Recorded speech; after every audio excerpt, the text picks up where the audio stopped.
Hey, I got a quick question for you. What is your opinion on the SUV?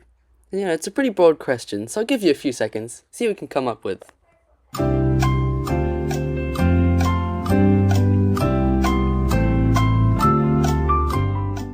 Okay, time up now. So, maybe you think they're expensive, or maybe that they're ugly, or maybe that they're useless off-road, and that the all-wheel drive, four-wheel drive marketing claims are just rubbish.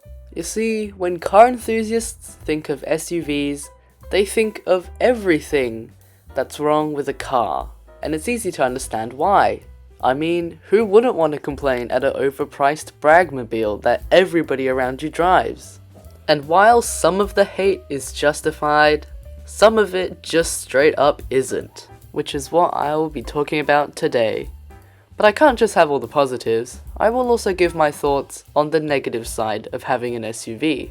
So yeah, and I just wanted to start off with what I think the stupidest criticism of the SUV is. The design. SUVs have always had a bad reputation with their designs, due to early cars like the Subaru Tribeca, the Mini Countryman, the Porsche Cayenne, the Fiat 500L, Fiat 500X, Renault Captur. Okay, you get the point by now. They don't look that good. And worst of all, the crossover coupes, such as the BMW X6, the 5 Series GT, and worst of all in my opinion, the Mercedes GLE Coupe. Oh my god, that looks so ugly. But the truth is, the SUV is not the only type of car that has ugly ones. There are many good looking SUVs out there. Plus, whether you think a car is good looking or not is totally subjective. And my opinion may differ with yours, and that's perfectly fine. You may think that all SUVs don't look good, and that is a totally okay opinion. But saying a car's design is objectively bad is a bit of a stretch, which a lot of people do apply to SUVs. And then when you try to disagree with them, they show you that one image. Yeah, that image. But you know what?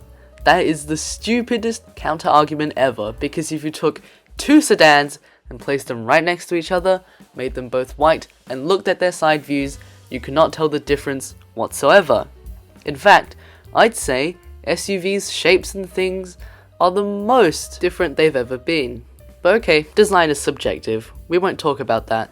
Instead, we'll talk about one thing that you can measure and people do complain about SUVs: their usefulness.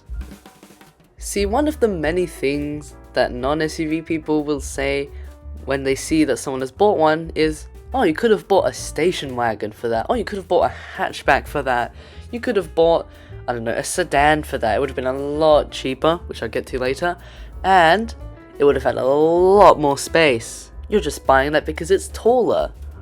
But you see, with all the new types of SUVs out there nowadays, I don't think SUVs belong with all the other cars on the size scale. I think they belong on their own one, just like performance cars do. Which means they might serve a different purpose to a normal car. I mean, try telling me that a stock 2018 Toyota Camry can get up the sand dune like this Subaru is doing. And you know what? Yeah, okay, sure, no one's doing that in their SUVs anymore. The biggest bump that most SUVs come across is this. But what I cannot stand is people directly saying, oh, SUVs just aren't useful. They're meant for showing off and they're too big. Never mind that the same thing is also happening to hatchbacks and saloon cars. And I'm not going to state the obvious and say that, oh, SUVs do have more cargo space. Because with any car that you buy, you do expect some trade-offs that many people are willing to have. If I was forced to buy a big 7-seater, I wouldn't go for an SUV, I'd go for a minivan. But some people do like an SUV for their looks, maybe because they do go off-road occasionally, which I don't believe, by the way. But the point still stands, a lot of SUVs can be useful. Most of the time, they are bigger and more practical than their sedan or hatchback equivalents. But when you get a bigger car, the price is gonna be more.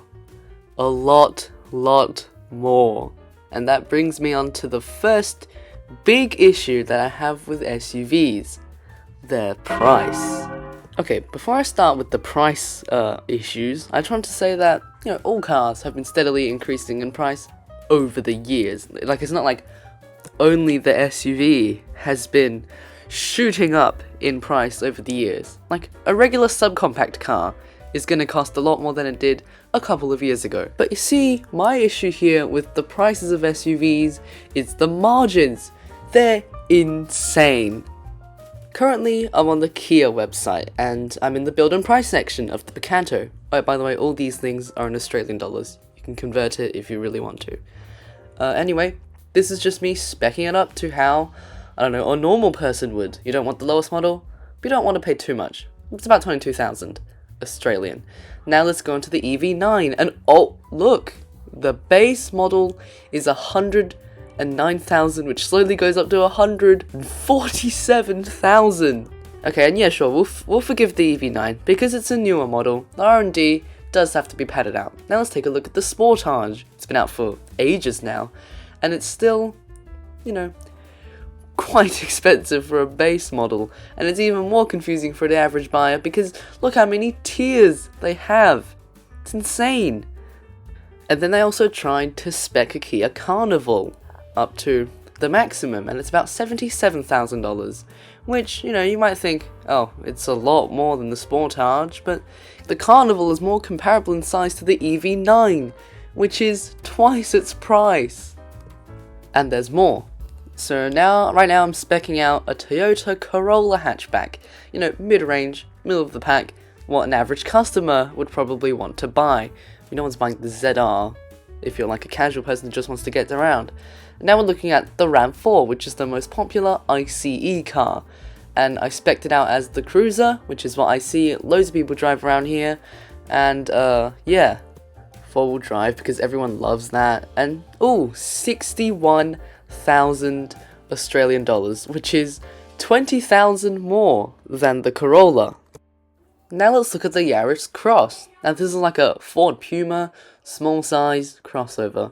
It's built on the same platform as the regular Toyota Yaris, and once I spec'd it out how I think a lot of people would probably buy it, the final price was $44,000. Now let's look at the 2024 regular Yaris. Now I spec'd this out all the way to the max. ZR, the performance version, I've got a special paint which cost a little bit more, and the final price was about the same as the SX Corolla, which, I expected. Now, just for fun, I went looking for the most expensive normal car in Toyota's lineup, and I don't think I got it, but I found something pretty close. It's a $110,000 Kakadu Toyota Prado. Now, I would say that's actually pretty good compared to the EV9. But then I went to see the BZ4X, a pile of trash that has had several recalls by now, and it's about 84 grand, which is around the same money as a big Hyundai Palisade, which is like sort of their flagship thing here in Australia. And you know what? Okay, fine, I'll ignore that. EV SUVs are still a relatively new thing. I can forgive that. What I can't forgive is the enormous price hikes. If you didn't see the examples before, here's another one. The Grand Via, which is the mid-range people mover, because we don't have the Sienna or the Alphard here in Australia. This is about 85 grand, 86 grand, which is around the same as the Carnival and a lot less than Toyota's SUVs. I mean, you're not telling me you're going to get this many people in a BZ4X, are you? And before you say, oh, there's a quality difference in the interiors, oh, you haven't been in any of these cars. Well, I've been in a lot of cars. I have been in all of these cars. I can tell you, there is basically no difference in Toyota interiors. You get a little bit better stuff with the expensive stuff, but in the end, it's still all the same. And in the end, it all comes down to profits. When car makers build a bigger car, they have to follow less strict safety rules, less strict economy rules. They can spend less time in the R&D worrying about those, which save loads of money, and they can charge a lot more for the car just because it's bigger. I mean, why else does the US have to deal with cars like these when the rest of the world has these? Simple. You got the safety regulations, which dictate if your approach angle is less than whatever, then you don't have to follow X amount of safety rules or whatever. If you really want an in-depth explanation of that, go to one of Corsica's latest videos. He does a really great job of explaining it. But anyway, back to my point. All these years, I felt bad for the SUV because it was genuinely a great class of car, and I liked being in them. But that's the problem. I've always been in them instead of being the one coughing up and paying the price you need to get them, which is just way too much. All of these benefits that I've mentioned so far in the video absolutely get demolished by the incredible prices of these cars. It's absolutely unacceptable. And it's a predicament that doesn't really have a clear solution. I mean, you can do the sensible thing, which is to buy a sensible car. The car that you most often need, for a sensible price. But a lot of people don't want to do that. A lot of people want more. Because, everything has to be more these days. And the luxury SUV is perfect for the excessive, excelling car that does everything. So in the end, who am I to judge people for buying them? If you can afford an SUV and you're willing to put up with the trade-offs and you really, really want one, who's to stop you from buying one? It's what you want. Nobody can stop you. I guess that's the best part about living in a free market. You can pick whatever you want. And with that, there's not much else to say. Goodbye.